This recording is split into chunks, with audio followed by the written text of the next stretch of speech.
Pada mulanya semua terasa baik-baik aja. Nyaman, tidak ada masalah.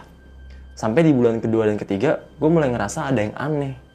Karena setiap gue tidur, kok selalu ada kepala yang muncul di atas pintu. Jadi atas pintu tuh kayak ada semacam kaca ke depan gitu loh. Yang memang agak tinggi kan. Munculnya tuh kayak lompat. Anggaplah ini kaca, ini pintu ya. Dia tuh kayak lompat buat nengok ke dalam. Yang di dalamnya tuh gue lagi tidur. Kamu harus pindah kos, ini bahaya.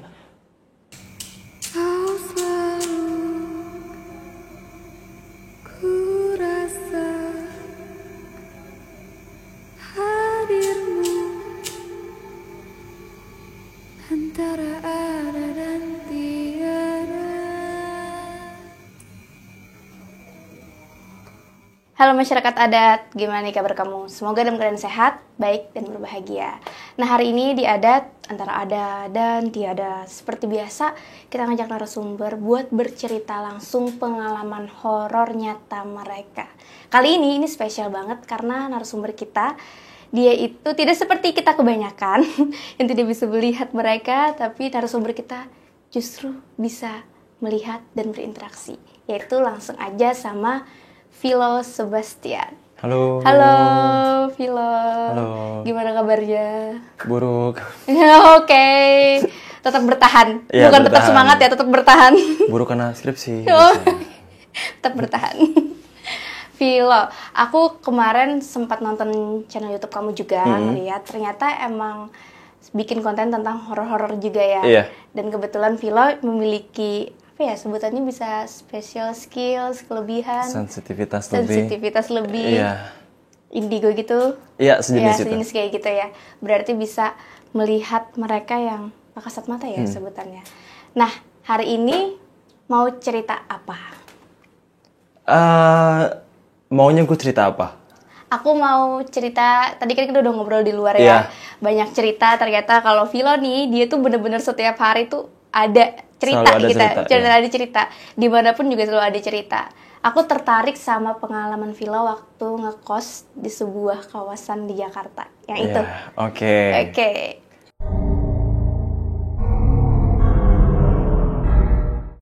Jadi dulu sekolah gue itu berantakan karena susah tidur. Okay. Gue memutuskan untuk nyari kampus dengan jam kuliah fleksibel dan biar bisa tidur siang, jadi kayak nggak telat lah ke kampus. Lalu gue ngekos lah di Jakarta Barat. Okay.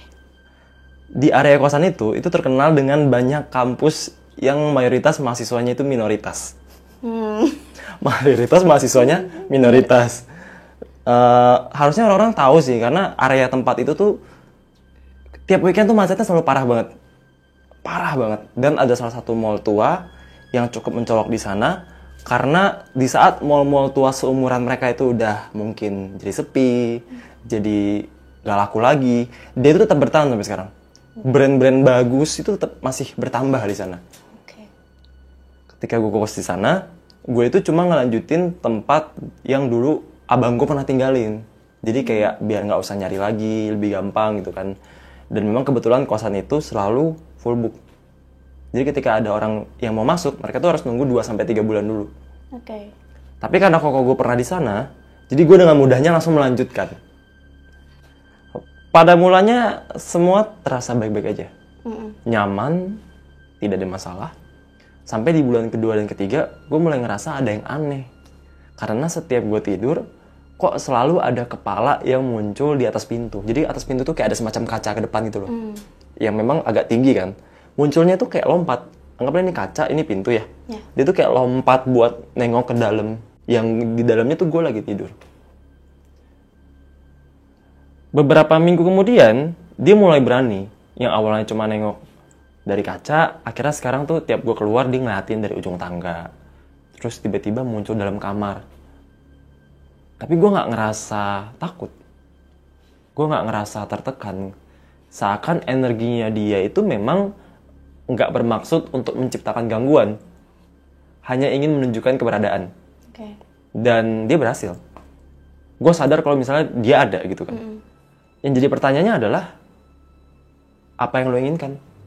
Lo masuk, lo nengok, lo ngasih tahu kalau lo ada di sana. Asumsi gue adalah dia ingin menyampaikan sesuatu. Tapi masalahnya dia tiap masuk ke kamar gue, dia nggak mengeluarkan sepatah kata pun. Justru itu bikin gue makin penasaran. Iya. Jadi gue, suatu hari gue nanya gitu, mau lu apa? Mau ngobrol? Ayo. Atau mau ngasal sesuatu? Boleh.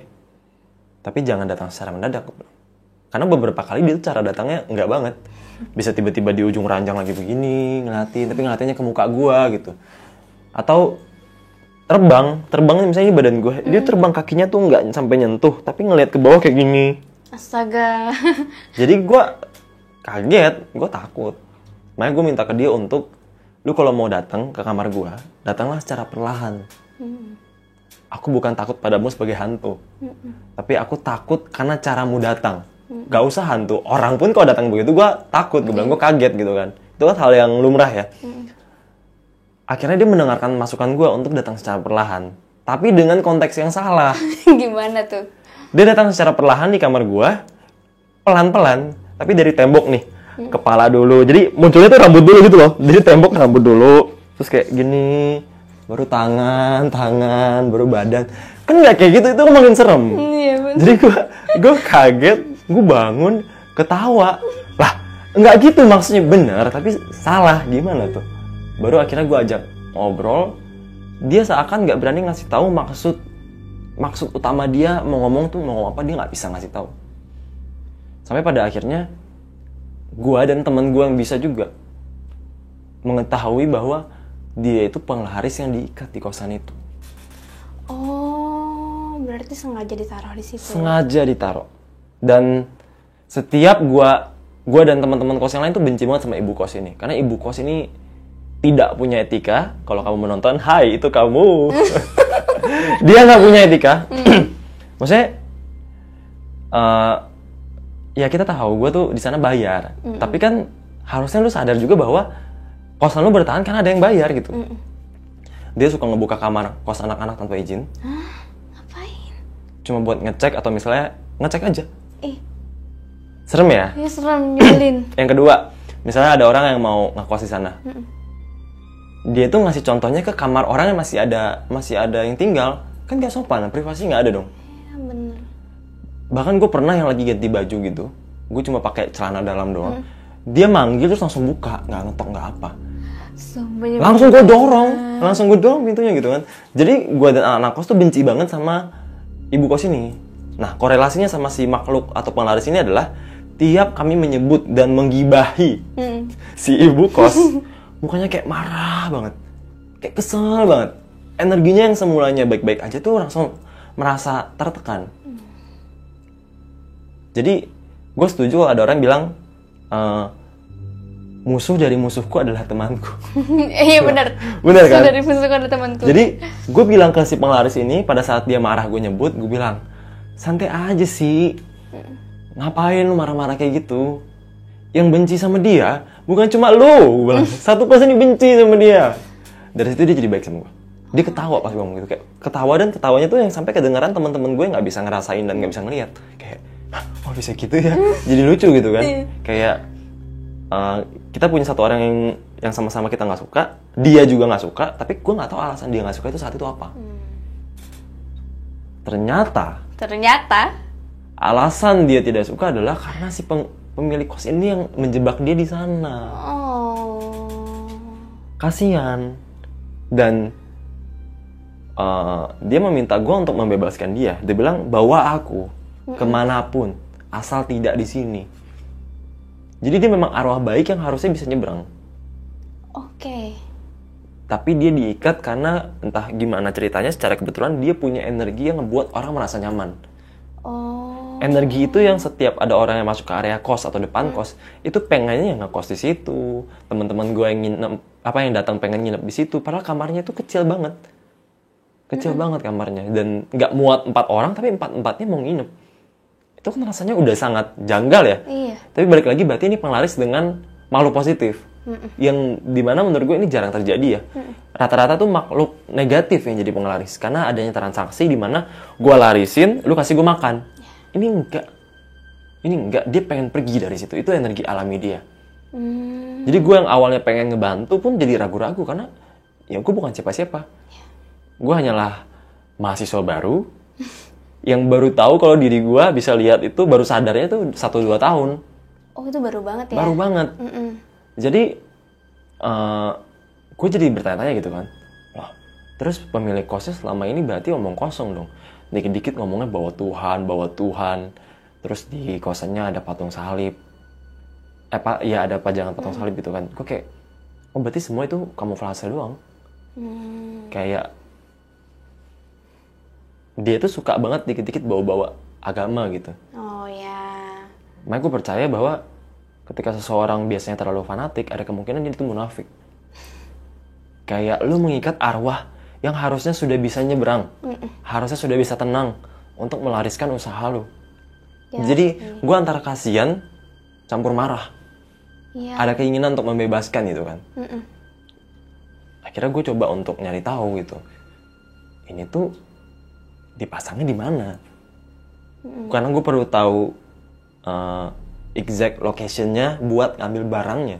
Karena gue tuh dapat vision kalau wujud barangnya itu kayak semacam sejumput rambut yang udah diikat sama kain warna putih. Gue dapat itu, gue nggak tahu itu karena memang nggak sengaja kah atau memang dia ngasih tahu. Tapi gue dapat penglihatannya itu. Dan memang ada energi paling menekan itu di lantai 3 dan lantai 4. Kosannya 4 lantai? 4 lantai. 4 lantai, oke. Tapi tiap ditanya dia nggak mau jawab. Ada kemungkinan dia nggak bisa jawab.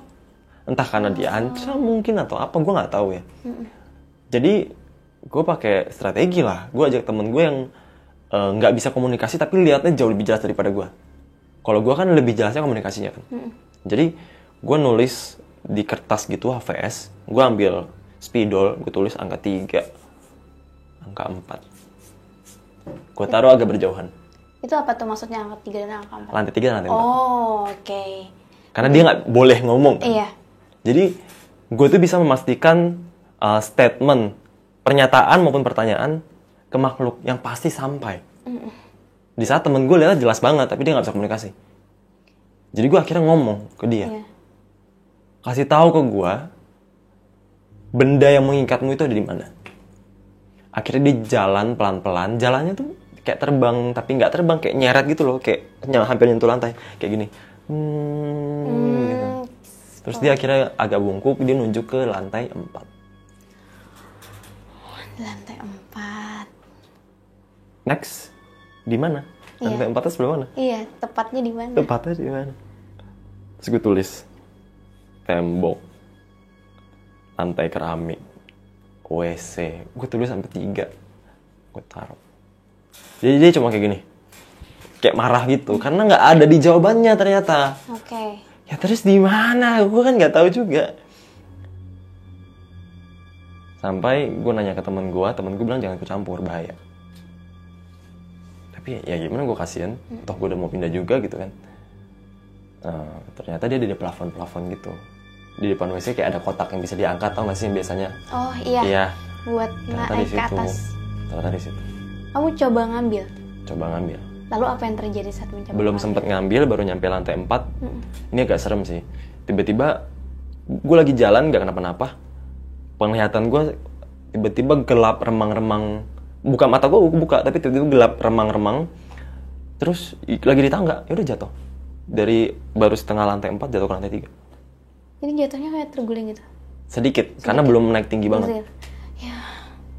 Terus gue kayak, anjing, apaan nih? Iya. Ya gue gak lanjutin lah, takut. Tapi ada yang ngeliat makhluk apa gitu? Ada yang ngeliatin di lantai 3, tapi itu jenis makhluk yang berbeda dan bukan dari kosan itu. Alasan gue pindah adalah dari makhluk lantai 3 ini.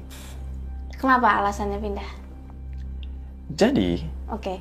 ada satu orang misterius yang dia tinggal di sana. Dia mahasiswa salah satu kampus di sana lah. Dia ingin mendapat pekerjaan yang bagus, rezekinya lancar, dan melakukan pilihan yang salah. Dia pergi ke dukun. Dia minta untuk dilariskan lah istilahnya. Akhirnya dia meminum sesuatu yang isinya tuh makhluk. Makhluknya akhirnya mengikuti dia. Efeknya bekerja. Pekerjaan bagus, lancar. Semua orang kantor baik sama dia termasuk bosnya. Sampai ada orang yang iri sama dia. Wow. Dan dia kalau sakit dikit, udah nggak usah, kamu pulang aja, nggak apa-apa. Wow. Enak Mana banget. ada Kok orang bisa gitu loh. Mana ada fresh grad bisa seperti itu. Wow. Tapi itu efek yang awalnya dirasakan ya. Ternyata ada efek lain. Efek lainnya adalah dia mulai ikut bisa merasakan dan melihat makhluk. Oke. Tapi balik lagi, dia nggak lahir dengan keadaan seperti itu. Makanya ada efek samping. Efek sampingnya adalah kewarasan. Dia jadi kaget karena dia mulai melihat tanpa terkontrol. Bahkan saat mau tidur juga dia ikut ngelihat. Dia nanya ke gue gimana caranya. Dia tuh cerita ke gue dengan keadaan dikira dia berhalusinasi. Oke. Dan saat itu kita nggak saling kenal. Tapi dia bilang, kayak kenalan gitu, ngobrol-ngobrol. Gue mau cerita deh. Ini cuma perasaan gue atau bukan. Tapi kok belakang lu kayak ada cewek ya, mukanya serem banget. Mukanya hancur sebelah. Terus ada satu anak kecil, baju kuning. Oke. Ini mah bukan halusinasi, ini beneran lihat gitu. Sosok itu beneran ada memang? Beneran ada. Oh. Dan sosok dua itu memang ngikutin gua. Oh, oke. Nah, ternyata sosok yang mukanya serem, yang dianggap serem ini, itu defensif ke orang ini. Karena ada sosok makhluk yang lebih tinggi di belakang orang ini. Tapi kamu bisa lihat makhluk di belakang dia? Saat itu gua nggak bisa lihat karena jenis makhluknya lebih tinggi. Tingginya tuh tinggi jauh gitu loh, yang awalnya gua nggak lihat. Awalnya, tapi akhirnya gue ngeliat kayak dia tuh sosok makhluk yang tingginya lebih jauh dan negatifnya tuh negatif banget. Jadi setiap ada sosok makhluk ini nggak ada yang berani ngedekatin dia. Cuma dua makhluk yang dia lihat, si kuning dan si perempuan itu memang nempel sama gue dan ngerasa gue terancam. Jadi kayak menunjukkan keberadaan gitu kan. Terus si orang ini bercanda, apain sih galak-galak kayak gitu? Mau gue juga gue galakin, cuma ngomong gitu. Langsung dua makhluk yang di belakang gue kayak mundur jauh, mundurnya tuh kayak mundur nyeret gini, kayak gitu. Kayak fuck, ini apaan, ini serem banget, ini jenis makhluk apa? Gue mah dan saat itu gue masih belum lihat makhluknya, gue cuma baru ngerasain. Ya udah akhirnya gue berusaha jaga-jaga lah, gue nanya ke teman gue yang bisa juga, karena gue bilang kenapa gue nggak bisa lihat ya, karena dia sembunyiin wujudnya ternyata. Dia cuma ngasih keberadaannya doang. Yang ngelihat cuma sesama makhluk. Temen gue datang dan mampir. Temen gue nangis ketakutan. Berarti seserem itu? Seserem itu. Itu pertama kalinya. Itu sahabat gue ya. Itu pertama kalinya gue ngeliat temen gue nangis. Karena sebelumnya gak pernah. Wow. Cowok loh. Cowok nangis depan cowok tuh malu loh. Iya pasti. Malunya tuh malu banget loh. Harga diri. Harga diri loh. Harga diri. Kayak kita berteman, yo bro. Tiba-tiba nangis. Kan gue kayak anjing nih orang kenapa gitu kan, sampai yang udah gini getar-getar. Lo kenapa? Baru akhirnya gue ajak dia ke Sevel. Saat itu belum bangkrut guys. Masih ada. Pasti bangkrut gara-gara orang-orang kayak lu ya. Oke. Ke Sevel beli minum Pocari gitulah. Gue kayak tenangin diri dulu ya kenapa. Dia bilang, sumpah Phil, di kosan lo ada satu makhluk yang gak make sense. Jin bukan, arwah bukan. Mungkin ini yang udah bisa dikategorikan demon, dia bilang. Tapi untuk ukuran demon, wujudnya terlalu keren. Hah? Keren gimana? Udah jadi penasaran. Keren gimana? Karena kan gue juga pernah ngeliat yang semi ya, bukan yang demon. Semi demon tuh wujudnya aja serem gitu, kayak Lucifer di Netflix. Iya. Yang demon face-nya, yang merah itu. Dia botak. Botak. Tapi nggak bertanduk loh. Okay. Botak, mukanya mulus, badannya six pack. Wow. Cuma pakai celana. Tapi celananya panjang gitu. Sama megang trisula. Berarti sebenarnya kalau tampilan tidak menyeramkan, tapi apakah energinya yang bikin? Energinya, cuma Oke. Kan kita juga nggak tahu itu tampilan asli atau bukan. Oh iya sih. Untuk makhluk sekuat itu kalau misalnya dia mempertahankan wujud palsu bisa aja. Oh, dia bisa ngubah-ngubah. Itu sangat mungkin terjadi gitu. Okay. Terus temen gue bilang, Phil jangan ikut campur lagi. Ini udah di luar jangkauan lo. Masalah lu udah banyak, lu aja masih sering diganggu. Gak usah sosok bantuin. Cuma gue kayak, ya tapi kan kasihan. Anda sangat baik hati gue masih kayak, ya. tapi kan kasihan. Kalau gue jadi dia juga gue berharap ada yang bantuin gitu. Ya udah akhirnya gue pergi ke paranormal. kenalan gue yang Chinese juga. Dia bukan dukunnya, bukan praktek ya, jadi emang bisa. Gue pergi untuk curhat soal keadaan gue dan keadaan kosan. Jadi dia tuh kenalan dari temen gue lah. Gue pergi, gue duduk, ketemu si paranormal ini, kita manggilnya Enci ya, Cici gitu. Udah tua, tiba-tiba keringetan ketemu gue. Kenapa keringetan kan? Dia bilang, udah kamu ngaku aja. Baru datang, belum saling kenal belum. Udah kamu ngaku aja. Ilmu kamu apa? Guru kamu siapa? Ya gue mana tahu. Maksudnya apaan? Hah? Apaan? Udah nggak usah ngetes gitu, dia bilang gitu.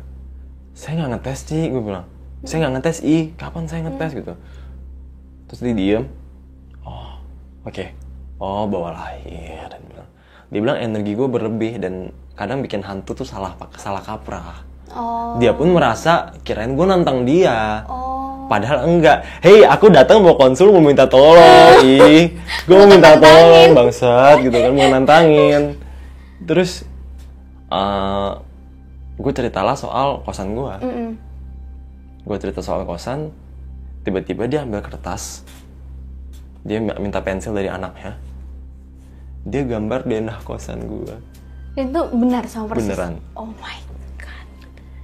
Digambar denah kosan. Oke lah, anggaplah. Mungkin ini bisa aja Google Earth ya. Bisa aja dong Google Map, Google Earth, kita nggak tahu. Dia gambar denah kosan.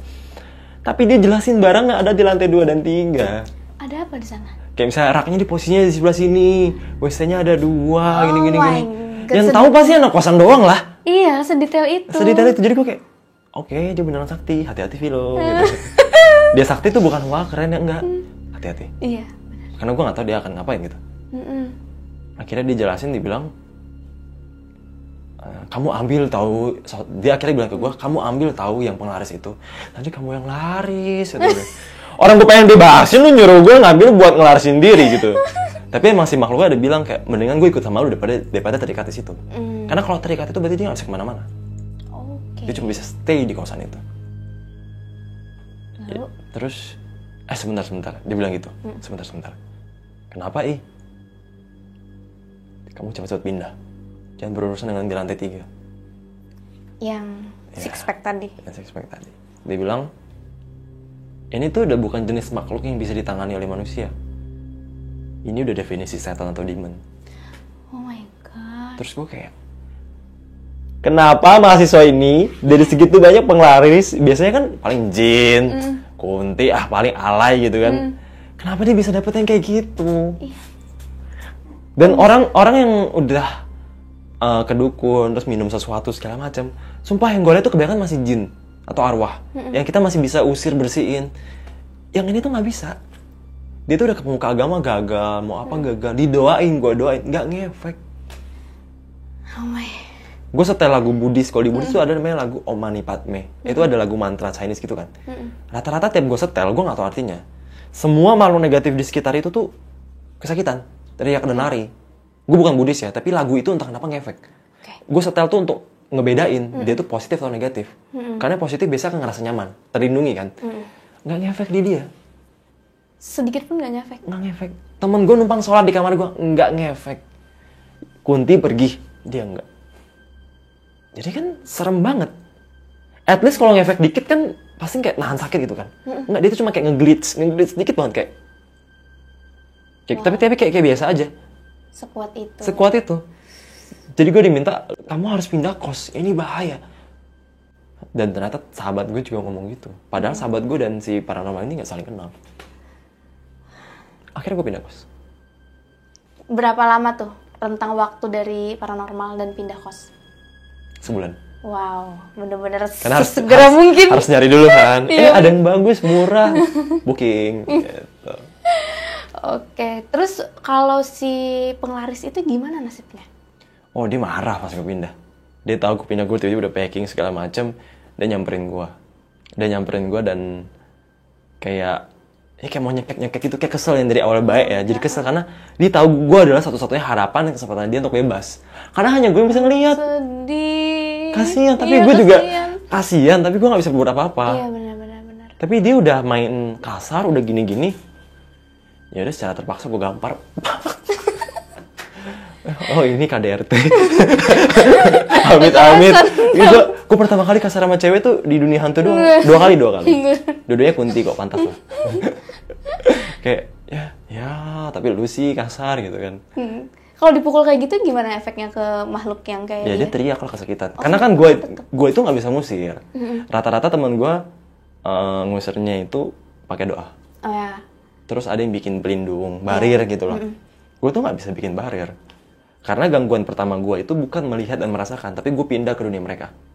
Itu astral projection atau out of body experience. Yang keluar Iya, persis Insidious. Iya, Insidious. Nah, ketika gue ngelakuin itu, gue itu melihat mereka jelas banget sampai detailnya. Gue nggak ngeliat mereka kayak hantu, gue ngeliatnya kayak orang. Oke. Bener-bener kayak orang, tapi wujudnya aja yang agak beda gitu kan. Ketika itu terjadi, gue bisa dengar suara mereka dengan jelas lewat telinga. Dan kami bisa bersentuhan fisik. Oh. Karena gue jadi setara sama mereka. Gue menurunkan derajat gue dari manusia ke arwah. Karena lepas tubuh tadi. Lepas dari tubuh.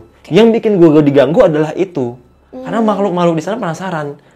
Kenapa gue bisa lepas di saat gue masih hidup? Itu hanya terjadi kepada orang-orang yang udah meninggal. Oh iya. Orang-orang yang koma. Itu kalau dalam posisi kayak gitu, kamu gimana? Maksudnya buat baliknya gimana? Baliknya, wah susah jelasinnya ya. Gue baliknya kayak orang ngeden gitu loh. Kayak gitu. Atau gue yang masukin pelan-pelan. Oh iya. Lucu sih, tapi emang gitu. Jadi ketika gue lepas tuh gue ngeliat kayak tangan gue putih kayak Casper gitu kayak. Oh, iya. Awalnya kan takut kan. Lepas. Wih.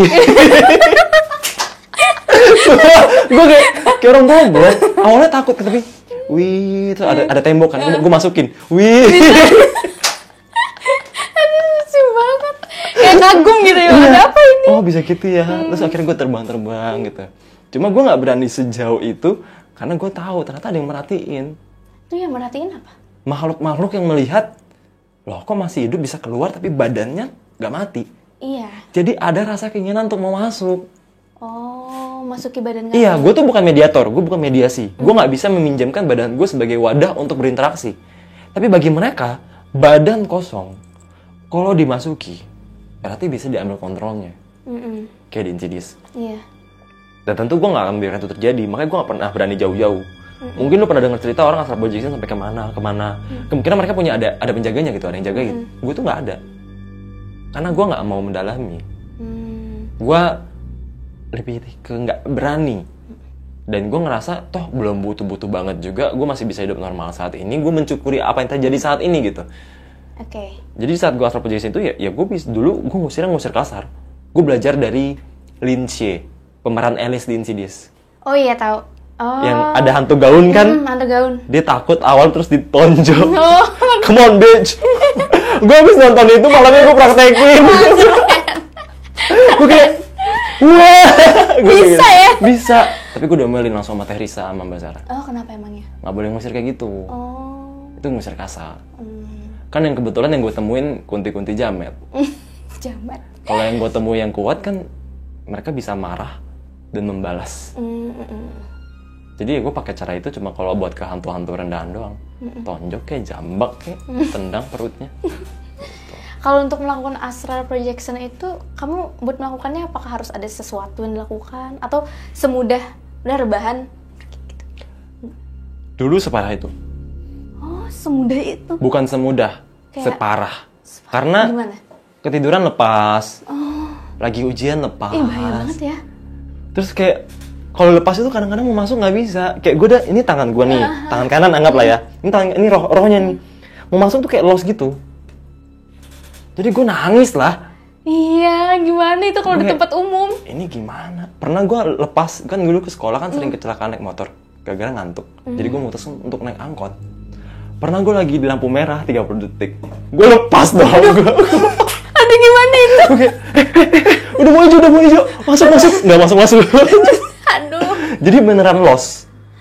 Nah, yang bikin si paranormal itu ngirain gue ngilmu adalah itu. Kok gue bisa ngelakuin itu? Karena rata-rata yang gue tahu ya, astral projection tuh rata-rata orang pelajarin dan gagal. Resikonya itu bisa nyawa, karena lu melepaskan arwah lu dari badan. Makanya dulu pada saat gue nyari dukun buat menutupkan kemampuan, mereka itu nggak mau nutup. mereka pengen belajar itu dari gue. Ya gue nggak bisa ngajarin orang gue dari kecil kayak gitu. Udah dari dulu Iya. kayak gitu, sealamiah iya, gitu kan. Kalau lo minta tahapnya gimana, ya gue nggak bisa jelasin. Jadi memang sering banget nggak sengaja. Tapi kalau lagi disengaja, gue kayak bikin diri gue sengaja ketindian. Nah, kalau orang ketindian itu kan nggak bisa gerak ya. Nggak bisa gerak itu karena roh lu itu udah mulai agak-agak goyang sama tubuh. Nah, bedanya ketika orang ketindian dia nggak bisa gerak. Ketika gue ketindian, pas gue gerak, gue lepas.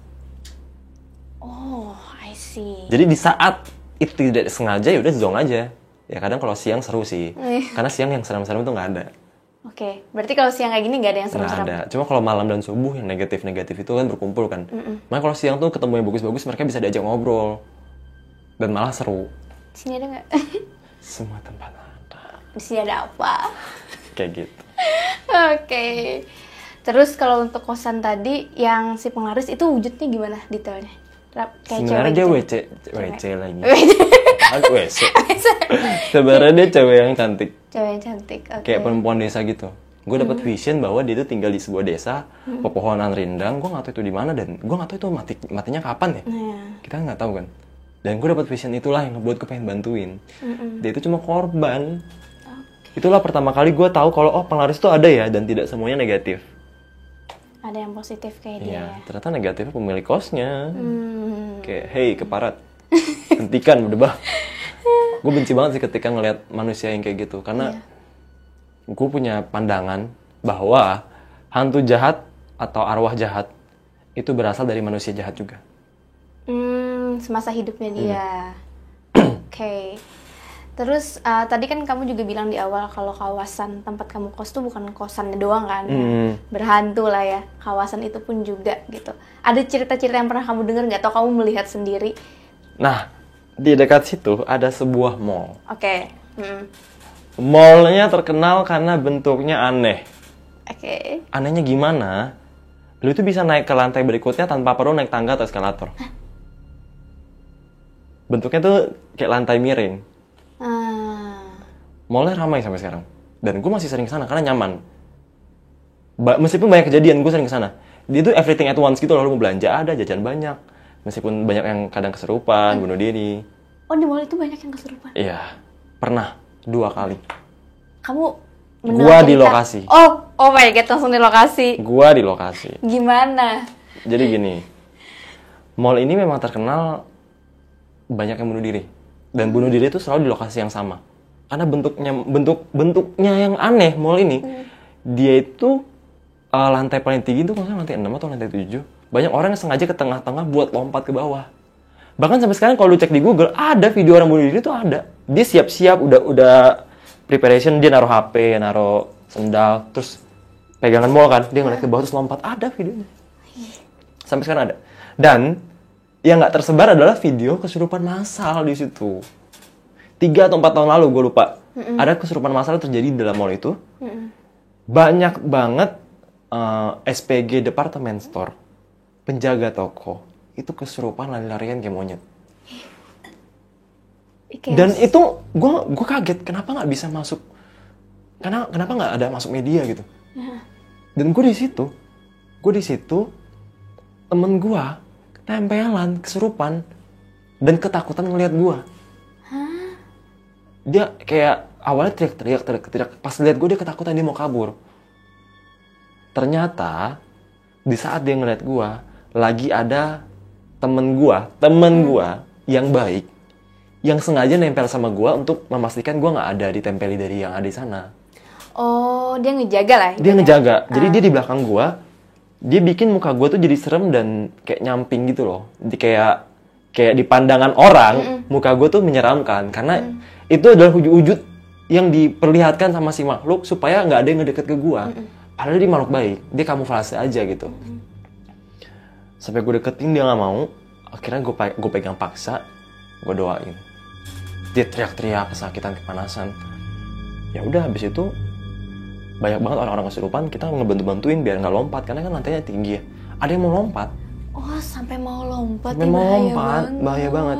Dan kalau misalnya di sana ada karyawan-karyawan lama, kan biasanya kan udah lama kan 3-4 tahun ya.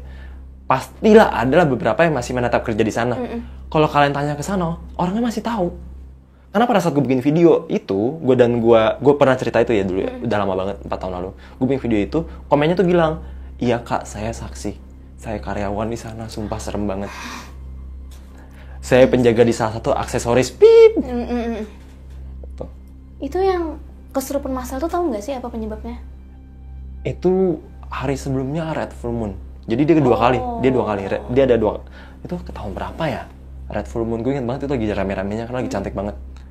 Dan gue nggak tahu kalau itu Red Full Moon. Oh, jadi gara-gara itu tiba-tiba jadi gini, aja gitu. Percaya nggak percaya ya? Gimana? Full Moon itu meningkatkan energi. Makhluk ini menggunakan kesempatan ini untuk memberontak mungkin, balas dendam mungkin. Karena area itu tuh kotor. Belakangnya ada prostitusi. Di mallnya banyak bunuh diri. Ya dimana itu udah menjadi kayak makanan prasmanan makhluk negatif. Tiba-tiba full moon. Full moon itu bukan cuma mereka yang jadi lebih kuat ya. Guanya juga jadi lebih sensitif. Ini red full moon pula. Astaga. Karena setahu gue makhluk-makhluk kayak gitu tuh jarang banget mereka bekerja secara berkelompok gitu. Ini kayak semua itu kayak udah janjian, kayak anak-anak tawuran loh. Kayak Serem. Ya itu gitu. Kayak gitu kan. Dan yang paling banyak kesurupan tuh yang SPG department store ini. Yang gue nggak bisa sebutkan department store-nya apa. Konon katanya ini staffnya juga kurang ajar. Karena mereka berbuat yang tidak-tidak di ruang ganti. Astaga. Entah skidi papap, masturbasi kan. Tolong. Aduh. Hey, ayolah nak. Janganlah begitu anak muda. Iya. At least kalau lu mau berdosa, jangan lu pertontonkan di depan etan-etan itu lah. Hargai gitu loh. Jadi wajar mereka ngamuk loh. Menurut gue wajar. Ini kan secara teknis kayak... Bentar, gue ingat. Oke, kayak cerita KKN. Ya.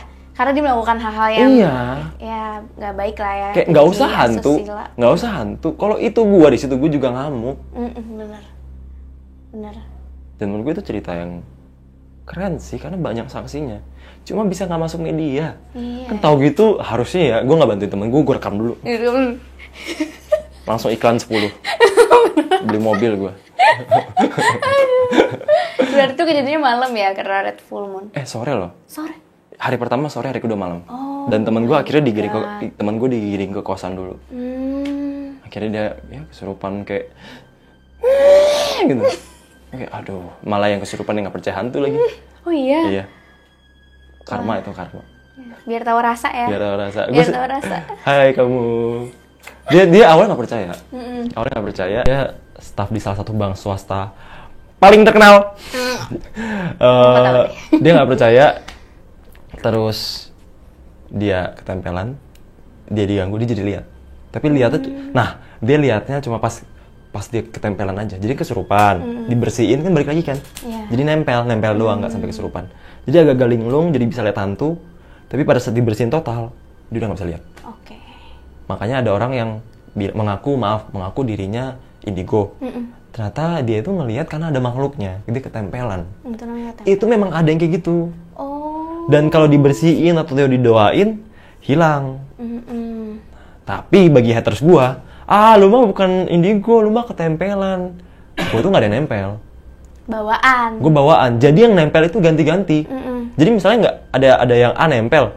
Kalau dibersihin itu hanya memberi kesempatan untuk yang berikutnya udah ngantri untuk nempel. Karena di gua tuh semakin lu rajin ibadah, kemampuan atau sensitivitas meningkat. Oh gitu. Nah, itu tadi kan kamu juga sempat cerita teman kamu ngelihat ada sosok perempuan kuning ya. Itu berkaitan dengan buku ini ya? Betul. Oke.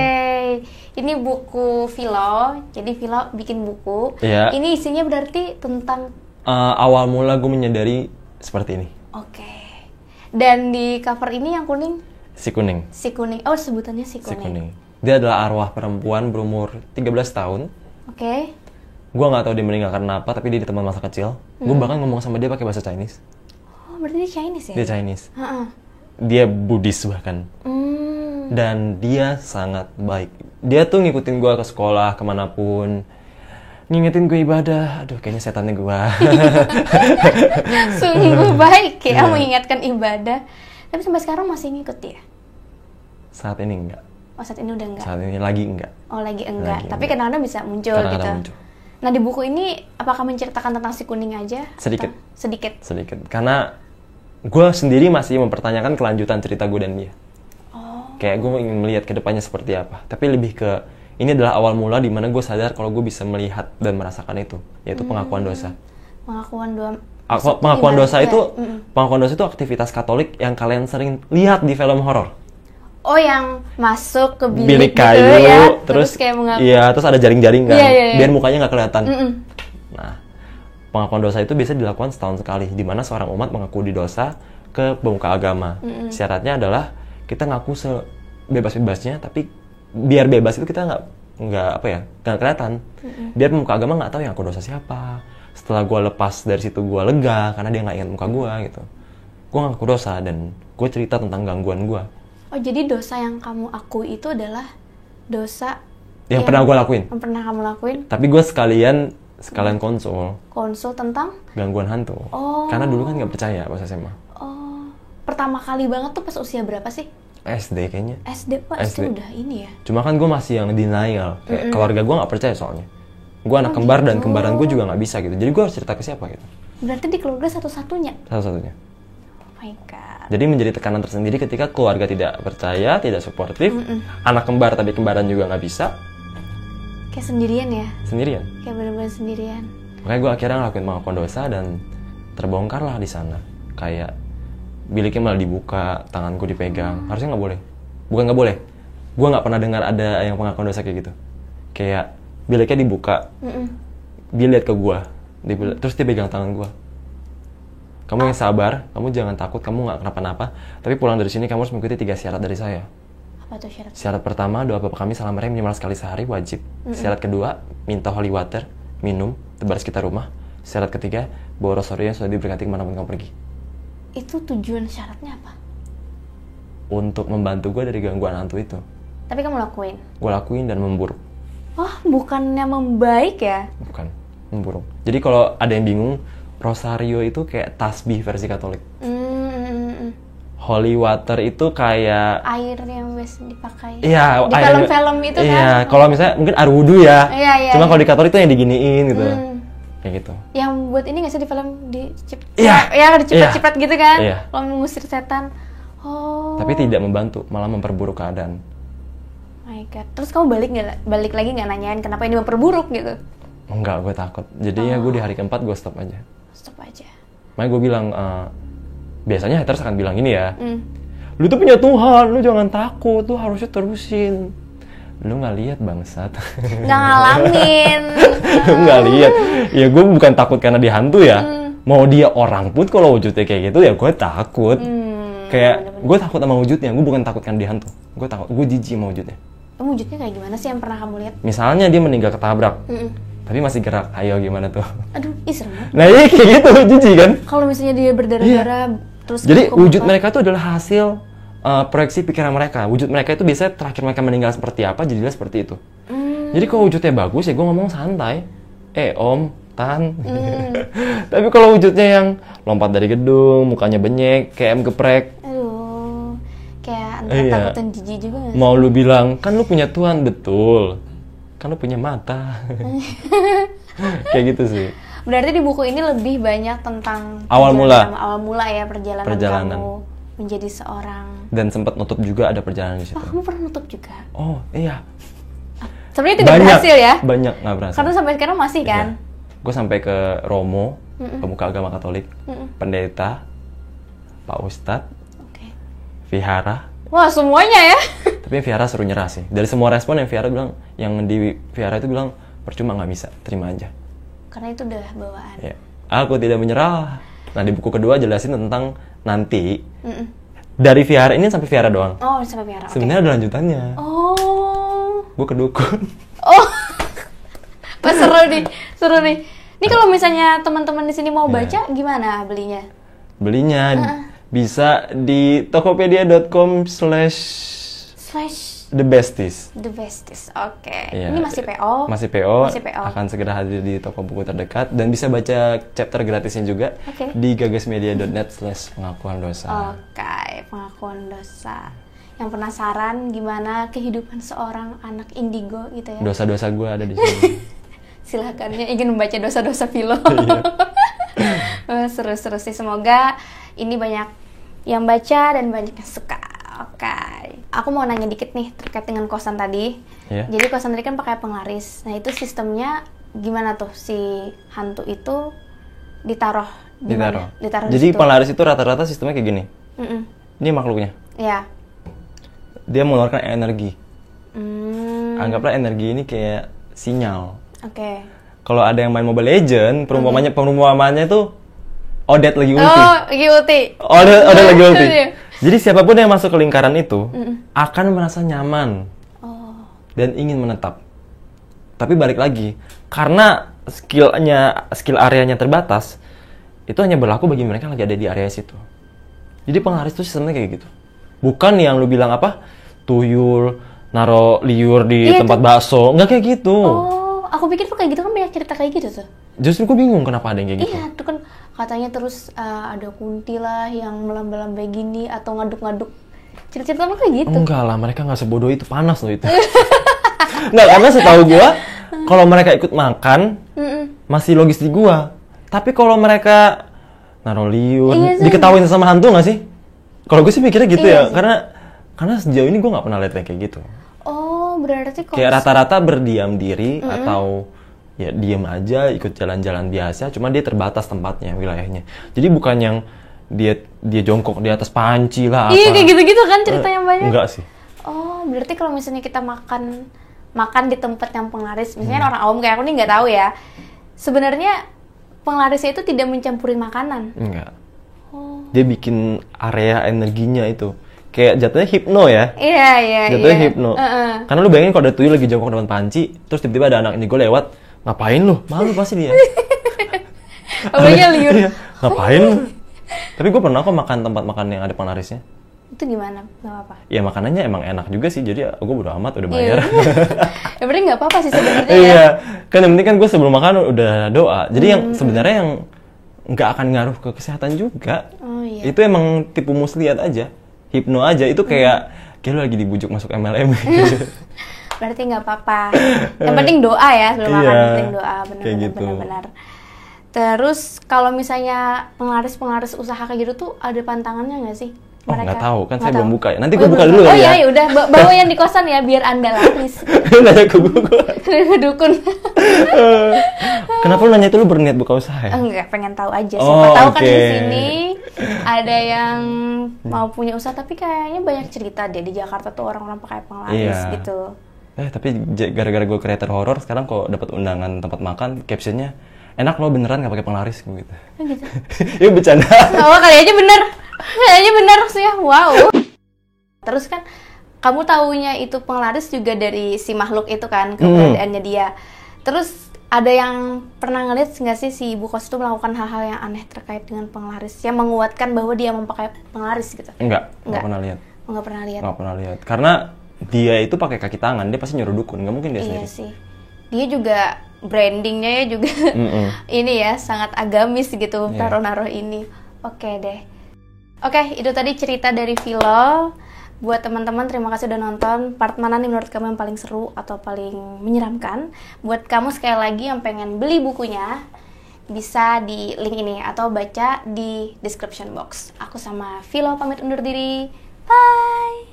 Hai guys, thank you udah nonton video ini sampai habis. Jangan lupa untuk di-subscribe, nyalakan loncengnya, like, comment, dan share.